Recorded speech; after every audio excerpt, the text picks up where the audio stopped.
this very special show. We're calling it the Big Face-Off. This really was a midnight drama all the way in Gujarat, with ramifications being felt right here in New Delhi. Sonia Gandhi's close aide and veteran Congress leader Ahmed Patel did get re-elected to the Rajya Sabha, but not without its share of suspense, cajoling and drama at the Election Commission right here in New Delhi. Let's take this straight across to a panel that knows all about it and is joining us with its perspective. Syed Zafar Islam from the BJP. I've got Sharmistha Mukherjee from the Congress Party and DP Tripathi, National Spokesperson of the NCP. Gentlemen and Sharmistha, thanks very, very much for being with us. I just think it's 24 hours later, and so we need to do a more nuanced analysis of what really happened in Gujarat. Sharmistha Mukherjee, if I may begin talking to you, and you've been critical in your analysis on Twitter. 24 hours later, while the Congress is celebrating this victory, while the Congress believes it has it in it to fight, I know it's Advantage Congress as we speak today, but shouldn't this have been easier to come by? I mean, isn't there room for introspection? This almost became impossible with, of course, the decision hanging on to the 2 votes that were finally considered invalid.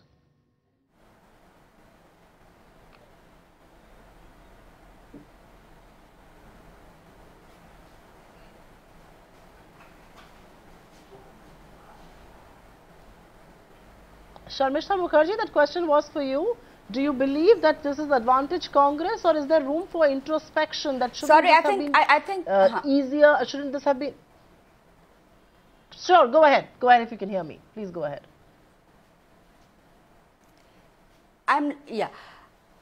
Firstly, I would like to say that this is a victory for democracy, and there is definitely a room for introspection, but that introspection should be done by BJP, because they should realize that it's not that they have to win by hook and crook, and this is exactly what they have tried to do.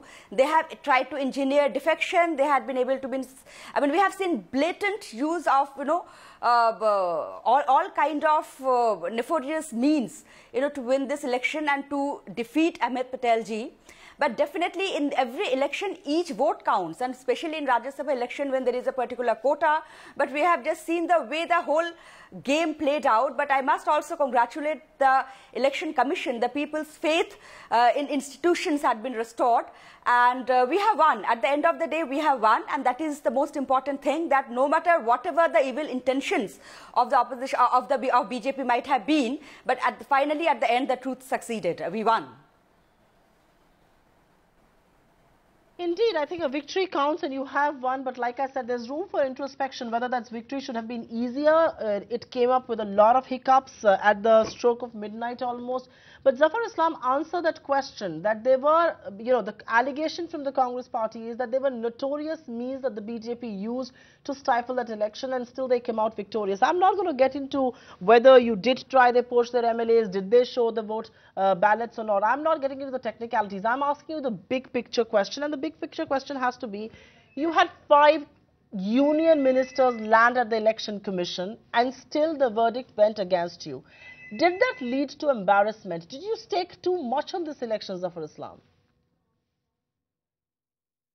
Supriya ji, first of all, it is for Congress to introspect for 2 reasons.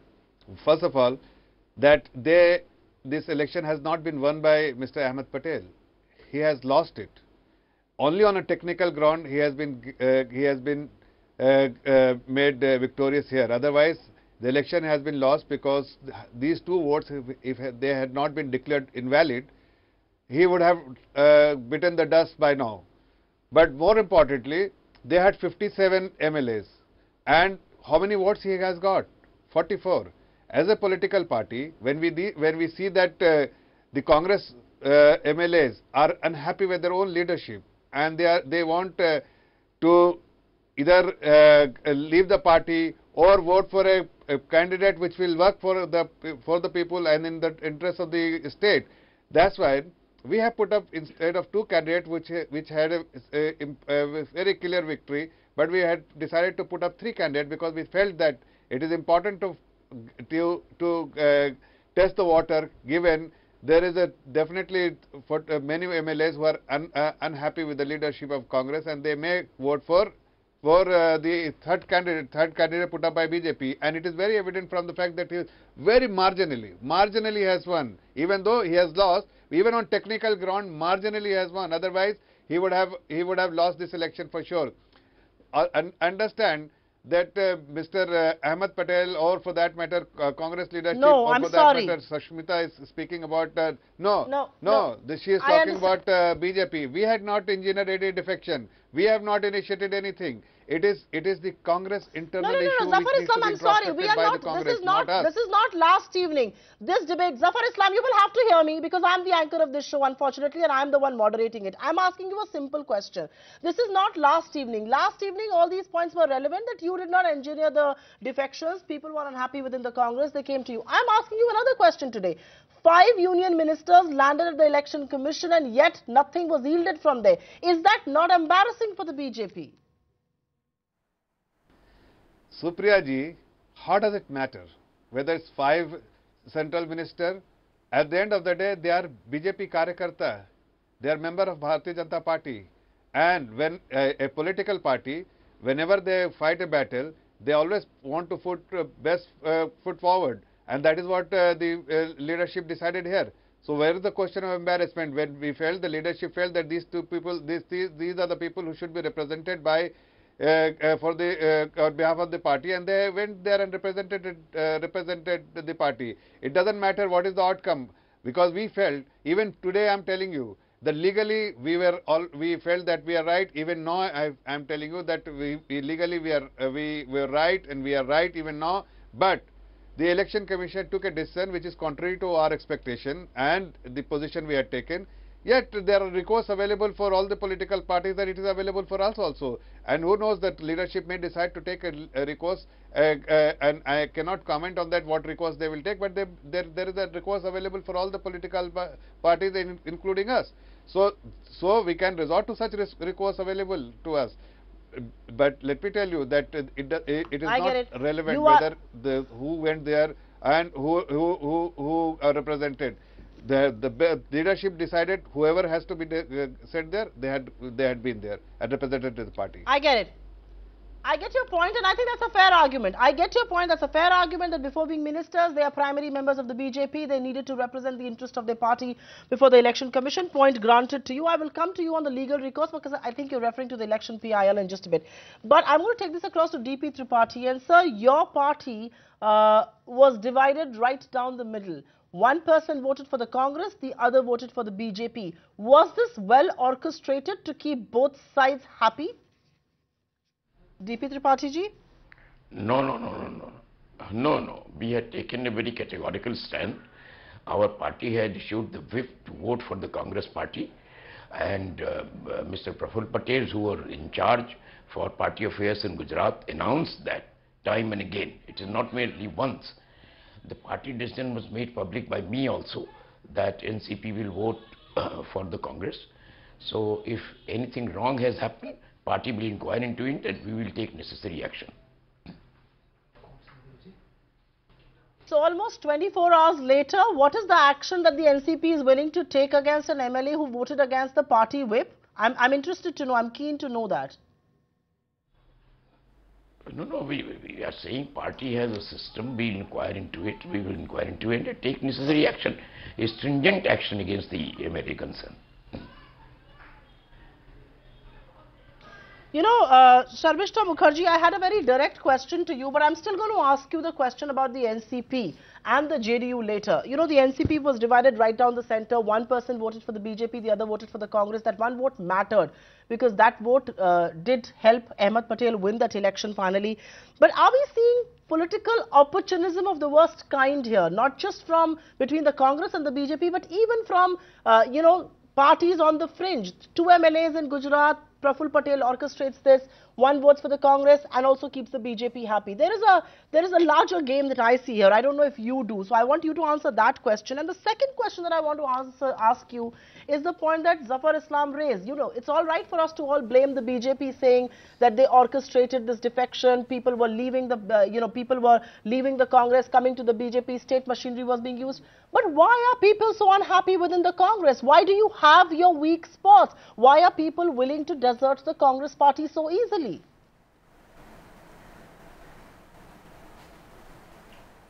Well, to answer your first question, first of all, you know, in Rajya Sabha elections, whips don't work.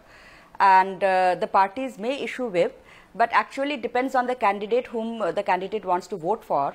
And I remember seeing the JDU MLA's bite yesterday, where he very clearly said that, when the Mahagathbandhan was split, when Nitish Ji decided to join hands with his erstwhile enemy, the BJP, he did not consult the rank and file of the party, and people were unhappy, the workers were unhappy, and that is why he decided to vote for Congress. But anyway, I am nobody to speak on behalf of JDU or NCP.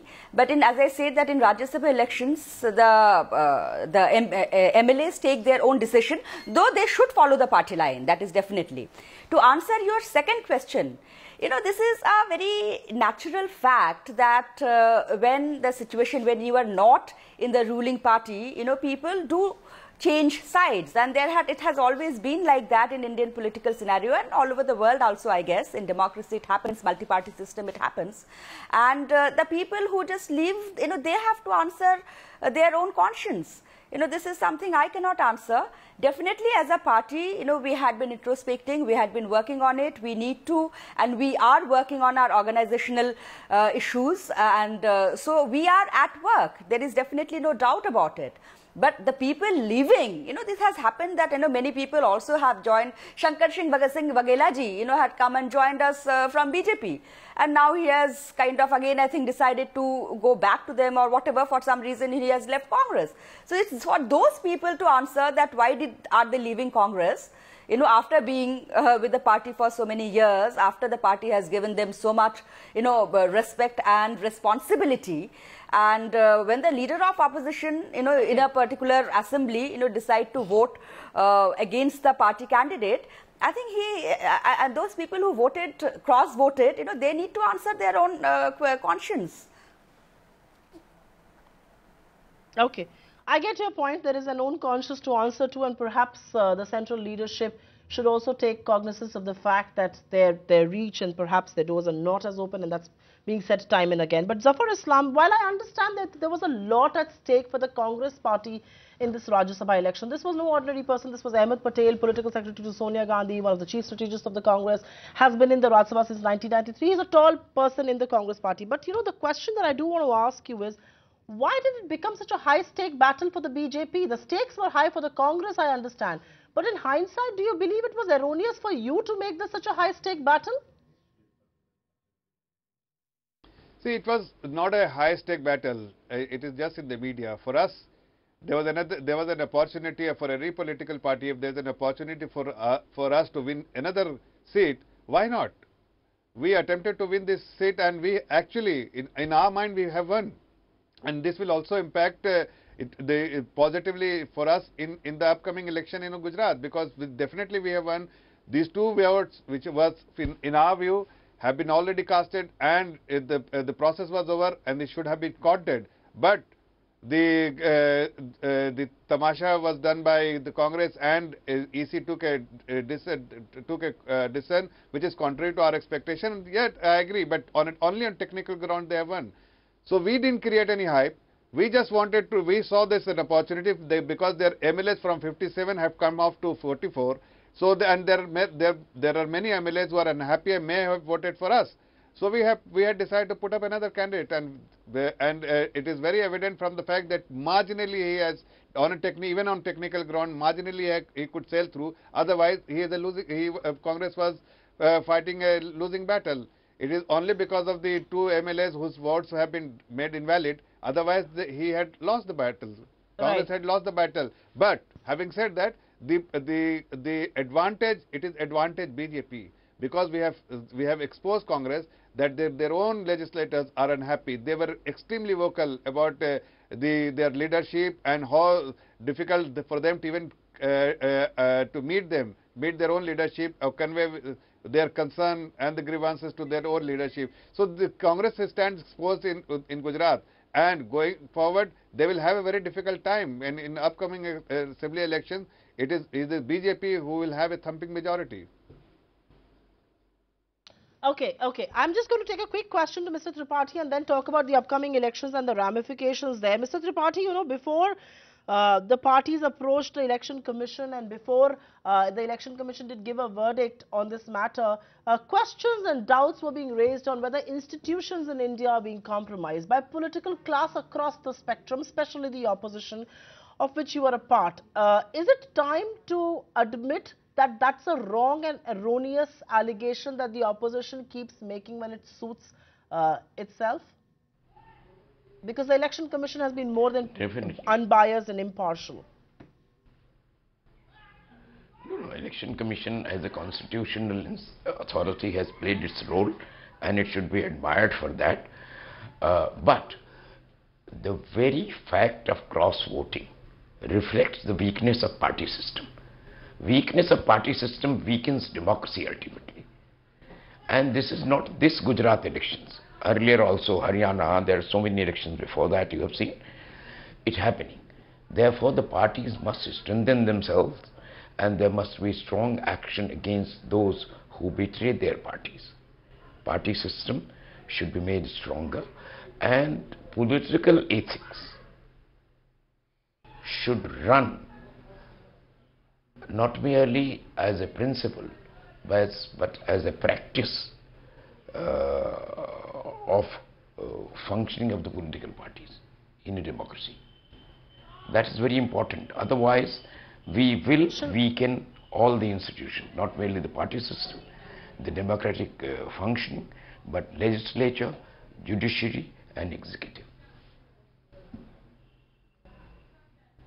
You know, that's a very important point that you're adding to this debate, and I think there is a larger political message out there that the party system cannot weaken and political ethics need to take care of the party system there. But let's talk to you, Sharmistha Mukherjee, because a lot of people that we met, at least in the parliament today from your party, seems to have been in a very congratulatory mode. They almost had that spring in their step. But the fact is that not too many people outside of the Congress believe this is going to be advantage Congress in Gujarat Assembly elections. Do you believe once again the Congress is at the verge of making the tactical error, is at the verge of, being complacent to say that we won this? It translates into a positive narrative even in the assembly elections in Gujarat.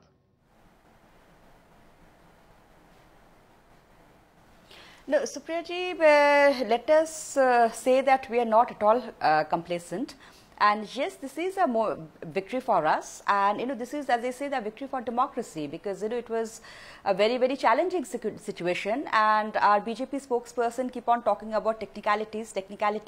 But let me remind him that election is a technical issue, and technicalities are important. And here the Election Commission played an extremely important role, and he vindicated our stand, the Election Commission vindicated our stand, and definitely we can be in a congratulatory mode right now, but we are also equally working very hard to rejuvenate our organization, and some certain thing has happened which is good, that it's if before the elections, before the assembly elections, if these people would have just turned around and left, probably that would have been far more damaging.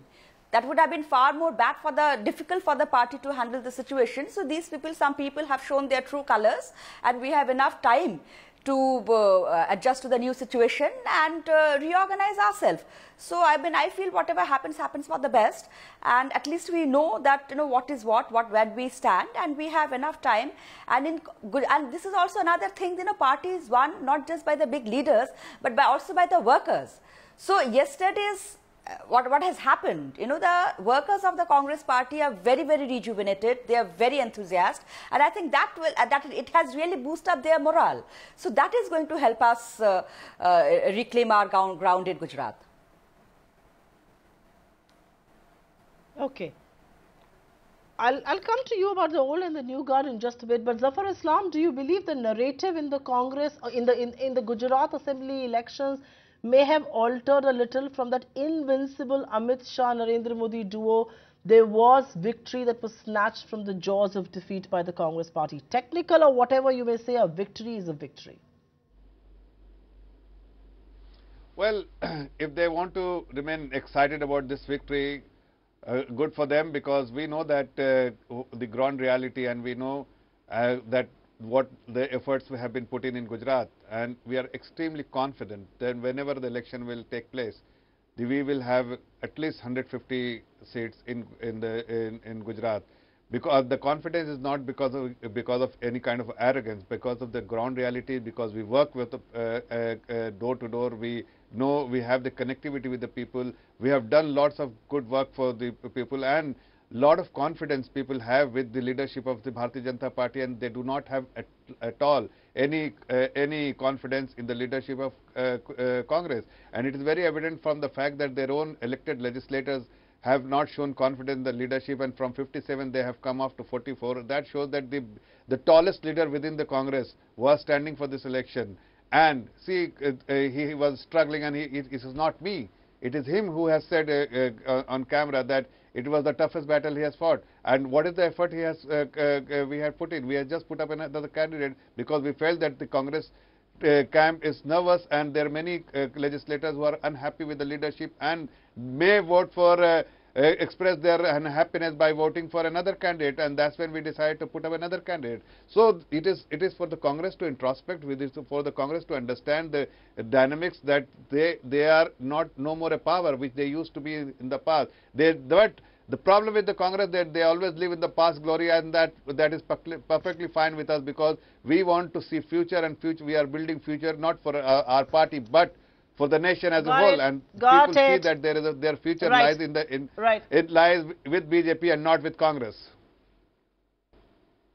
Okay, I get the point that you're living in the future, the Congress is living in the past, but I have an uncomfortable question for you to answer, Sharmistha Mukherjee. And even though you represent the new brass of the Congress party, the debate has gone back, at least political commentators are making a lot of this, that the old guard in the Congress really has it in them, and the new guard seems to be withering away. I mean, the new guard is talking about an existential crisis, and the old guard is winning an election where where defeat was almost a given. There are rumblings within the party that the old guard, which was sidelined, which is not really taken into cognizance so much, is the one that should perhaps be taken into cognizance. Is this election going to change things of how the Congress party has functioned, the leadership of Rahul Gandhi, where the old guard doesn't really have much of a say?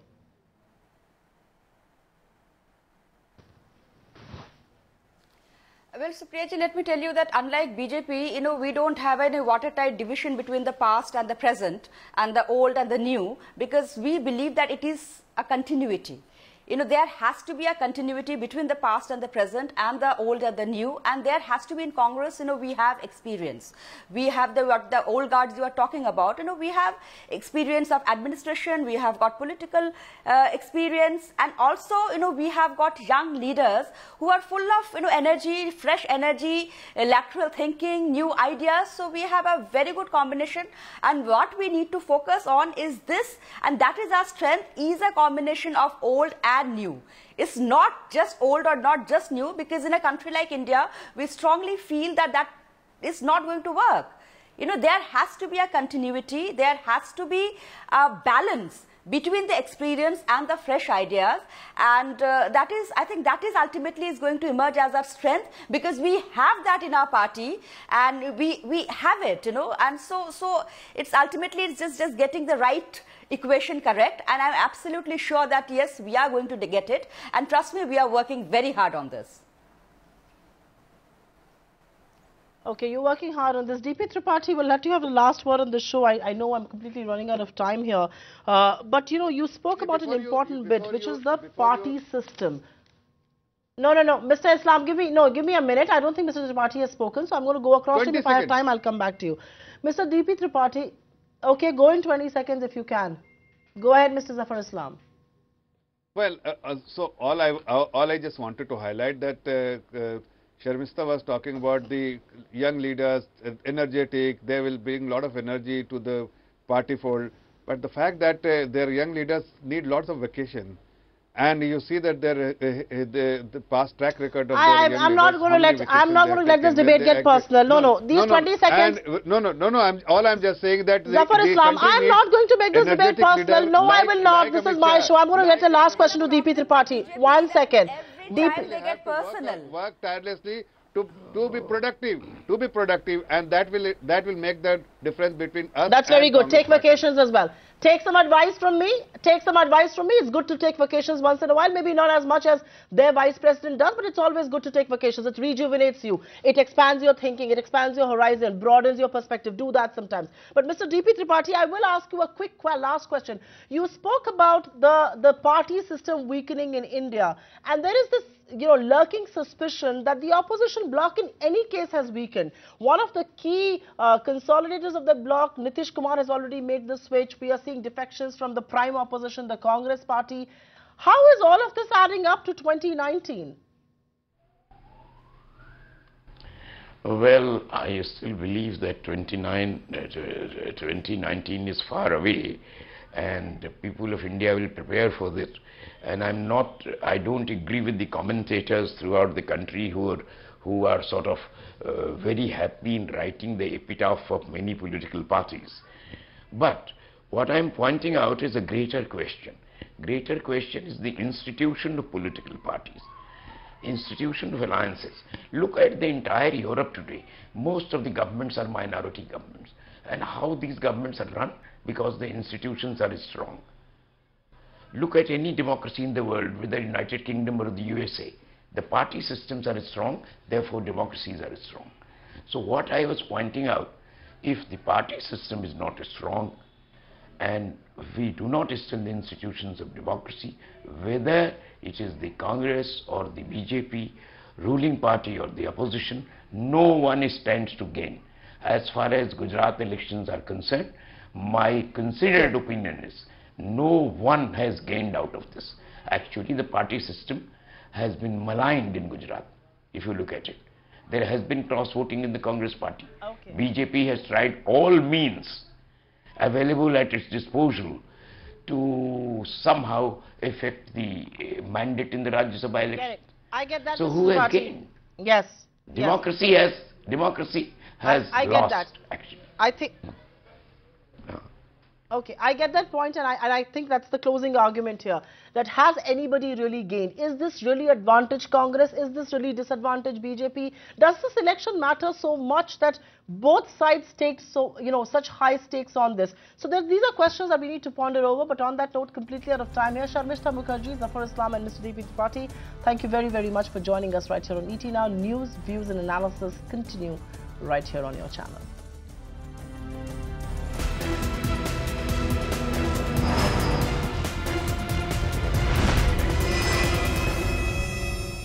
Find us on Facebook at facebook.com/ETNow and don't forget to click the like button. You can also follow us on Twitter at ETNowLive. To stay updated with all our programming, hit the subscribe button on our YouTube channel by logging on to youtube.com/ETNow.